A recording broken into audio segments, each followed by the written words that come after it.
Daniel, Florent, est-ce que vous êtes déçus globalement après ce premier tour Attends, de je 7 euros. voudrais qu'on parle 2 secondes de l'équipe de France. Là, j'entendais la conf donc, de Guy Stéphane Oui. qu'on a sorti du panier ou du placard, je ne sais pas, pour venir parler aujourd'hui. J'espère quand même, les gens vont dire ah oui, forcément, j'espère qu'il espère que l'équipe de France va aller loin dans cet euro parce que pour l'instant, j'ai l'impression que l'euro, c'est limite, elle ne l'a pas commencé, quoi. Il y a l'équipe de France, on n'en parle pas. Eux ne parlent pas. Eux semblent coupés du monde. Je sais pas. Alors, il y a beaucoup d'espace entre les rencontres. Plus que sur les dernières phases finales, tu C'est trouves c'est une sensation. Alors, peut-être que je me trompe et que les gens n'ont pas cette sensation. Alors, parce que, je sais pas si parce qu'il y a eu plus de matchs que d'habitude dans un euro, mais à la limite, c'est équivalent à une Coupe du Monde. On parle énormément de foot. Il y a 1000 émissions par jour dans tous les médias, les journaux. Mais l'équipe de France, j'ai l'impression qu'elle n'apparaît pas.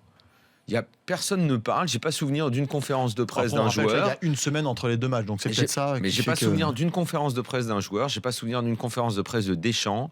J'ai l'impression qu'il ne se passe rien.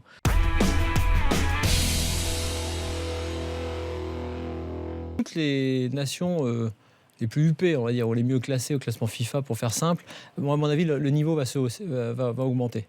Moi, j'ai confiance en ça, y compris pour la France, d'ailleurs.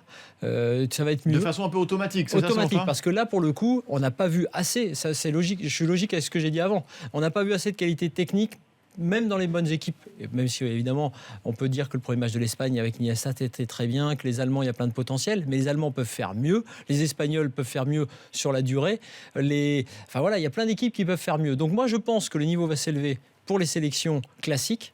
En revanche, quand je vois par exemple Galles, Irlande du Nord, où là pour le coup ils ont un truc à jouer là les deux, donc là pour le coup, je ne suis pas certain qu'on voit forcément le meilleur niveau de ces équipes-là. Mais bon, voilà, ça dépend. Il se trouve que la perversion du système va aussi jusqu'au 8e.